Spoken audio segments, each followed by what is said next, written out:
السلام عليكم ومرحبا بكم في الجزء الثاني، واللي ما شافش الجزء الأول غتلقاوه مثبت في أول تعليق.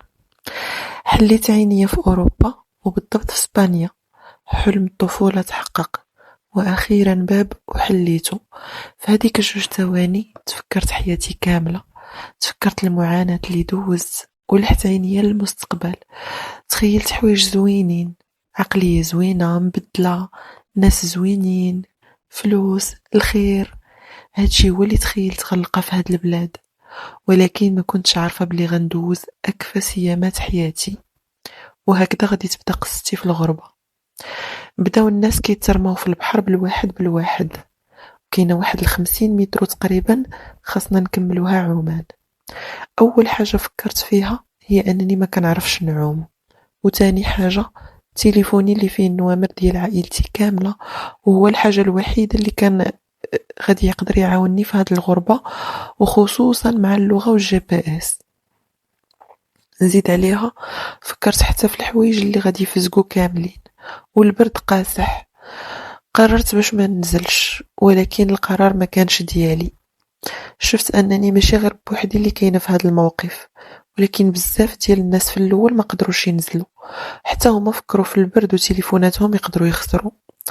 ما علينا. الحراق اللي كان كيخلع وما كيضحكش، واللي كان رجال ودراري كبارين معانا في الفلوكة، فاش كيغوت عليهم كلشي كيحضر راسو كيسكت. قال لنا كلمة واحدة: نزلوا ولا غنرميكم في البحر. درت تليفوني في الشكارة وما فكرتش جوج مرات وتلاحيت. كملت عومان، بقيت كنتقاتل وكنشرب الماء ونعاود نوض، كنحاول ناخد الاكسجين ونكمل. الزهر اللي عندي دغيا رجليا قاسوا الرملة، راسي بقى مهزوز شوية في الماء. غير حطيت رجليا في الرملة، اول حاجة قررت ندير هي نشوف التليفون. داكشي اللي كنت خايفة منه هو اللي وقع، خسر ليا التليفون. وهنا بدأ أول مشكل ليا في الغربة. قررت نكمل طريقي ونمشي من البحر، حيت الناس بداو كيردوا البال الحراقة ويقدروا في أي لحظة يعيطوا للبوليس. بقيت كنتمشى، دخلت لداخل ديال المدينة وانا ما عارفاش حتاش من مدينة كاينة فيها. بقيت كنتمشى أكثر من ساعة حتى وصلت لواحد الساحة كبيرة. هنا عرفت راسي كاينة في الجزيرة. أول حاجة درت جلست واحد شوية في الشمس باش نشف واحد شوية ونسخن ونفكر شنو ندير. بقيت ساهية حتى كنحس بمصارني كيتقطعوا، حسيت بواحد الجوع كيقطع المصار. تفكرت باللي آخر حاجة كليتها هو العشاء مع ميمتي وختي البارح بالليل، ودابا الوحدة ديال النهار. واخا هكا قلت نصبر شي شوية، واخا أول مرة غادي نحس ونعرف شنو هو الجوع، حيت واخا كنا فقراء ما عمرنا بتنا بالجوع. فاش كاع كيجيني الجوع في دارنا كنت ديما كنعرف راه الماكلة كاينة في الدار، على الأقل الخبز، على الأقل كاين ما يتكال. ولكن فاش ما كيكون عندك والو وما عارفة لا فين لا إمتى ولا شنو تقدري تاكلي، هنا الجوع كيتزاد وما كيبقاش يرحم. قررت ما نفكرش فيه، حيت دابا خاصني نفكر في النبات هو الأول، من بعد يحن الله في الماكلة. حتى إلا ما كليتش راه الإنسان يقدر يصبر للجوع. هكذا بديت كنكذب على راسي، بديت كنقلب في النبات. درت المدينة كاملة زنقة بزنقة. السبرديلة اللي كنت لابسة مع الملحة ديال البحر والرملة ولات كتدبرني. صبرت وكملت حتى رجليا ما بقاوش قادين يهزوني. وصلت 8 ديال الليل وظلام عليا الحال، وبقوة العيا وليت دايرة بحال شي مرا شارفة. هلكني المشي والجوع. الله يا سيدي ربي، واش هذه هي الغربة؟ واش هذا هو الحلم؟ انا في بلاد اللي حتى لغتهم ما كنفهمهاش، لا حنين لا رحيم من غير الله. ما علينا. وصلت لواحد الجردة فيها كراسة، فكرت نبات فيها حتى للصباح. بقيت جالسة حتى خوات الدنيا. وصلت ل11 د الليل وما بقاش الغاشي. وهنا فكرت نغمض عينيا ونرتاح شوية، واخا غير نسي الجوع. نست على واحد الكرسي ديال الحديد، درت شكارتي من تحت من راسي. شكارتي كان فيها تليفوني اللي تال دابا ما بغاش يخدم.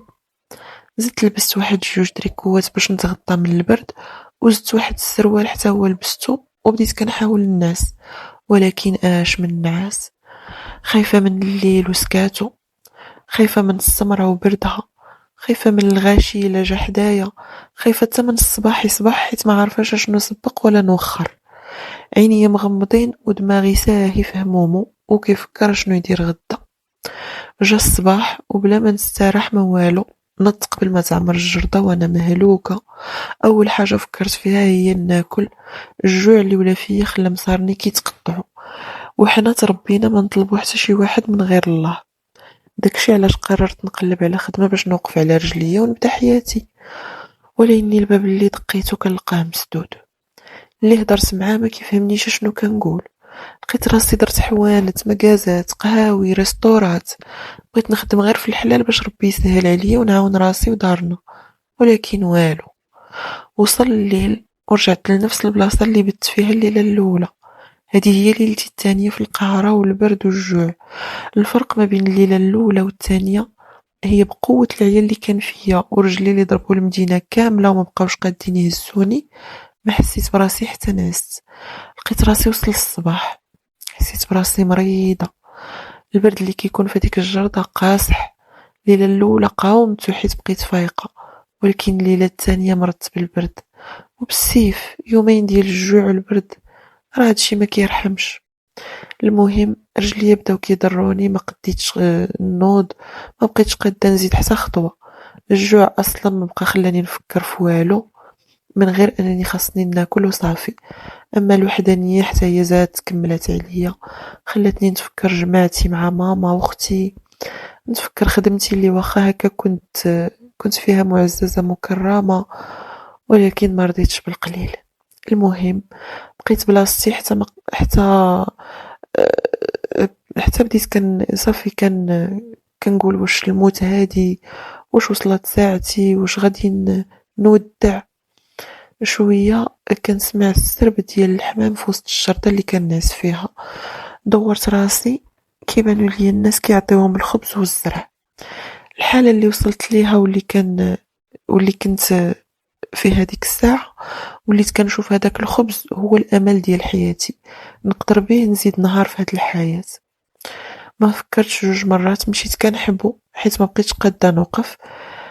وصلت لهداك التفرتيت ديال الخبز اللي كيرميو الناس وبديت كناكل من الارض. واحد الوقت هزيت راسي، لقيت الناس كتصور فيا، والامهات كيغطيو لولادهم عينيهم باش ما يشوفوش هذا المنظر، وكاين حتى اللي كيضحك عليا. ما حسيتش براسي حتى غوت واحد الغوته لربي اللي خلقني. هذيك الغوته خلعت كاع دوك الناس اللي كانوا تما، مشاو هربوا تشتتوا. حسيت براسي وحش في هذيك اللحظه، كنغوت بالحرقه، حس ما رضيتش. ولكن اش ندير؟ ما قديتش نموت بالجوع. ماما كانت ديما كتقول ما دام هناك حياة هناك أمل.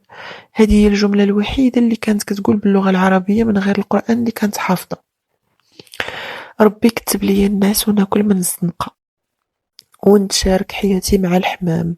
شاركت معاهم، ماكلتهم، ناست حداهم، وهكا بدات حياتي جديدة. دازو أيام وشهور وأنا في هاد الحالة. وليت كنشوف راسي في المرايا من بعد هاد المدة كاملة ما كنعرفش راسي. كنت آية من الجمال. الناس ديال الدوار كاملين كانوا كيشهدوا بالجمال ديالي. الدنيا والغربة اللي كنت كنحلم بها بدلات ليا حالتي. اش خبارك ماما؟ كي دايره مع الزمان؟ واش دايره بك الدنيا؟ اش خبارك اختي؟ واش دار بك المرض؟ يا سيدي يا ربي راني دايره فيك الثقه وبغيت نعاود نشوف عائلتي قبل ما تدي شي واحد فينا الموت. فكرت شحال من مره ندير نهايه لحياتي، حيت في هاد البلاد الكلاب والمشاش عايشين حسن مني. عندهم فين يسكنوا، عندهم ما ياكلوا، شرابهم ديما مضمون، عندهم اللي يحن فيهم. انا كنت كناكل غير شياطة د الحمام. الا كانت الشتا كنبقى بلا نعاس وبلا ماكله، حيت الناس ما كيجيوش يوكلوا الحمام في الشتا. واش هذه هي الغربة؟ الحاجة الوحيدة اللي كانت مصبراني هي كلام ماما في ودني: ما دام هناك امل هناك حياة. وفعلا واحد النهار كيشبه لكاع النهارات في حياتي جديدة، ومن بعد ما دوزت عامين في هاد الحالة والأول مرة كنسمع سميتي من بعد 730 يوم ديال العذاب. الشخص اللي كان كيعيط بسميتي بدا كيقول الحمد لله وكيعاودها. بديت كنسمع كلثوم الحمد لله لقيتك. هاد المدة كاملة اللي دوزت في قلة الماكلة والعذاب خلات الشوف عندي ضعاف، ما قديتش نعرف شكون، ولكن هاد الصوت ما خافيش عليا. فاش قرب لقيتو إبراهيم. أول كلمة قال لي هي سمحي لي. ما عرفتش باش حسيت، ولكن لأول مرة في هاد العامين كنحس براسي رجعت إنسانة. قال لي بلي آخر مجموعة صيفط في الفلوكة كانت هي المجموعة ديالنا، ومن بعد قرر يحبس هاد الخدمة ويتوب. قال لي بلي كنت كنعجبو فاش كنت خدامة في القهوة، وقال لي كنت كنتسناك توصلي وتواصلي مع عائلتك باش نخطبك منهم، ولكن عمرك ما تواصلتي معاهم، وجاي يقلب عليا ويرجعني. قال لي بلي ما بقاش خدامة ديك الخدمة وطلب مني الزواج. ما تيقتش، حسيت براسي كنحلم، ولكن هادشي بصح المأساة ديالي تسالات. جاء الفرج على يد نفس السيد اللي لاحني في العافية، هو اللي عاود خرجني منها وحطني فوق راسو. داني لواحد لوطيل، دوش سخون، ماكلة بنينة، فراش مريح، حوايج جداد فيهم ريحة النقا. حطني في لوطيل وقال لي غتبقاي هنا حتى نصاوب لك الوراق باش ترجعي في حالك، كولي وشربي وارتاحي فقط. دوزت 10 ايام رجعت فيها صحتي شوية. من بعد رجع عندي هو جاب لي باسبورات، جاب زعما باسبورو وباسبوري، الوراق ديال الطيارة. هنا كنت فرحانة بزاف، وزدت فرحت وطرت بالفرحة فاش طلبني وقال لي غنمشيو عند ماماك باش نطلبك من عندها. ما كنتش كنتخيل من بعد هاد العذاب كامل وحياتي تعاود تقاد وتولي حسن من كيف كانت. رجعنا لبلادنا ومشينا للدار. ماما واختي سحاب ليهم مت ولكن ماما كانت ديما كتقول غنرجع للدار. من بعد اتفقت انا وابراهيم نحلو محل ونديرو فيه تجارة.